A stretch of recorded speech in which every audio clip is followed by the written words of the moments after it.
Most people think that stuff or lack thereof is why you're not getting prepared. But I'm here to tell you that you're wrong. If you're still not prepared, or you feel overwhelmed, or whatever the case may be, you feel like you're just not getting enough done, or whatever the case may be, well, these 10 invisible threats that I'm about to mention right now are the actual reasons you're not getting prepared and how to fix them fast. Hi everyone, Morgan here. Come along with me as I talk about the 10 greatest threats facing your preparedness right now, as I make some tinctures and tea blends and talk a little bit about herbs and habits and all these fun things. Let's go. Excuses and momentum. The I'll do it later mindset is killing your preparedness. This week, I want you to block out 2 30-minute prep sessions on your calendar. Treat them as legit appointments, like you're going to the doctor and you have to go do it. The place most people fail is that they don't take preparedness seriously. They're like, I'll just do it later. I'll just do that later, whatever the case may be. The problem with willy-nilly doing something without having any clear action or time on your calendar or whatever the case may be is that you never actually do it. You don't treat it like an important part of your life or your job or whatever, like you would your job. You treat it as just something that's like a side project. The next one is overwhelm. Oh, there's just too much to do. Yeah, there is. You're right. Like this tea, I've been meaning to actually do this for a week. And you may think, oh, only a week. Yeah, well, for me, that's a long time, okay?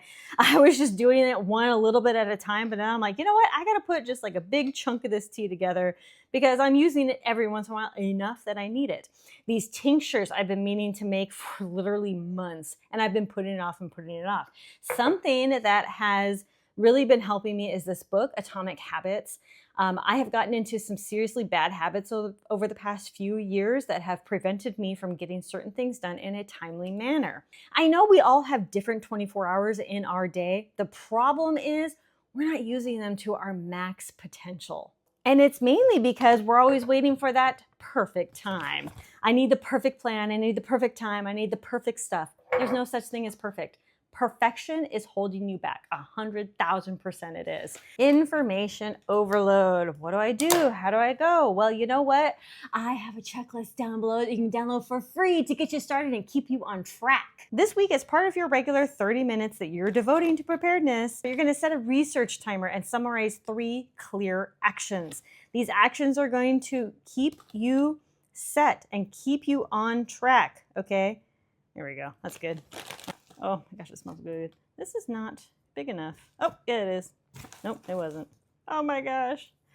Am I gonna get any alcohol in here? Normalcy bias. I just had a whole video discussing this. Normalcy bias is gonna get you killed faster than anything. I see so many people coming to my channel saying, oh, that'll never happen to me. I see no reason to have a bug out bag. I see no reason to bug out. I see no reason for this. I see no reason for that.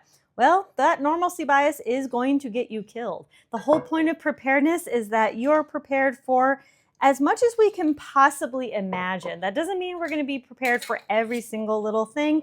It means that preparedness is going to help us get prepared for things and give us a baseline. That doesn't mean that we are going to foresee the future and see every little thing and be prepared for it. It means we are going to do our very best to be as prepared as possible. This week, create a short if X happens, then plan that for your family. No priorities, lack of goals. My husband and I recently just put up a whiteboard in our room with long-term goals, monthly goals, and weekly goals. And honestly, it has really cleared up our goals like a lot. Like it has really made me feel better about reaching these goals and doing these things. Physically write these out.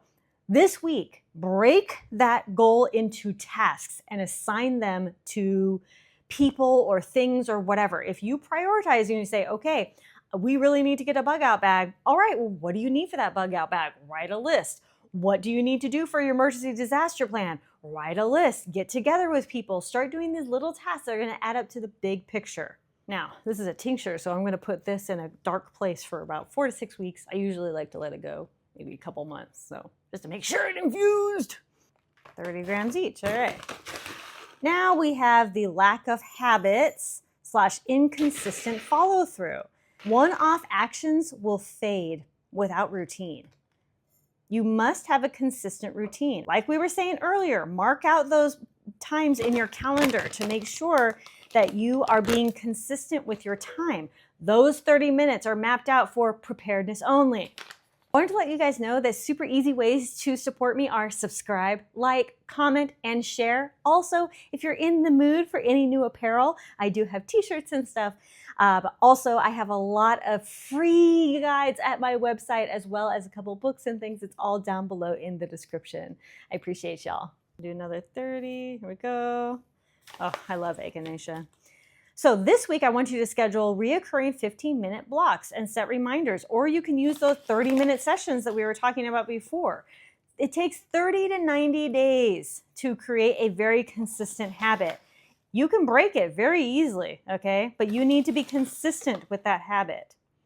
All right, the next one is financial worries. I buy so much herbs and herbal stuff. Oh my gosh, you guys. But I am obsessed. I'm obsessed with herbal care and natural care. And I'm obsessed with so many things about preparedness, and it does take a financial strain, okay? Let's not even kid ourselves. You need to spend a little bit of money in order to be prepared. Yes, there's lots of ways to be prepared for free, as I've talked about in a previous video, but let's not kid ourselves. It does take some money to get prepared. Saying something is too expensive is saying that it's not worth my investment. The freeze dryer, it's expensive. Is it worth the investment? 100,000%. I've had it I've had it 2 years now. Oh my gosh. I've had my freeze dryer 2 years now, and I cannot tell you how absolute ecstatic I am to have it. I use it all the time. I haven't used it this summer. I try not to use it during the summer because it makes the house a little warm. But you know, I'm starting to get back into it, and I have so much freeze-dried food for me and my family. It's crazy, and it's been so helpful.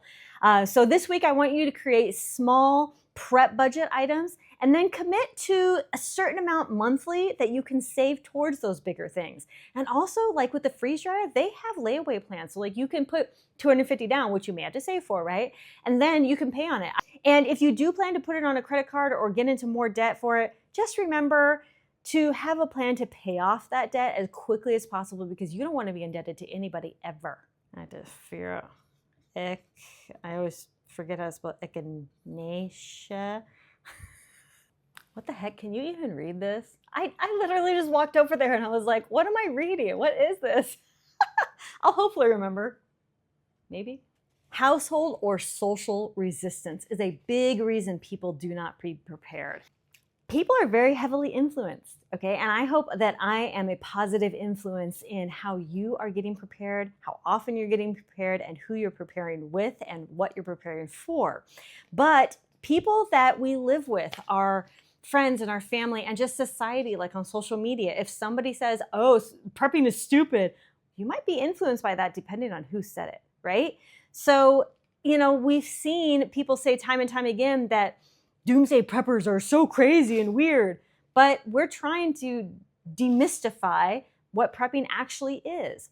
But in the meantime, I want you to forget about what everybody else says. I don't care if your friends, family, social media, some random stranger on the internet saying that, you know, prepping is stupid. Don't care. If you find a value in it, do it. Prepping literally does no harm. It helps everybody. In saying that, if you do have a family that's very resistant to it, I want you to hold a 10-minute family meeting, explain the benefits, and assign one small role to each person. Hey, what would you take with you if we had to evacuate right now, right? Ask your kids, your husband, your wife, whoever, and just get them thinking. Even if they think it's one big joke, just get them thinking. I'm gonna make one more tincture. Last one I want to talk about is not practicing or having your plans that never get tested. Schedule one short drill this week or this month, okay?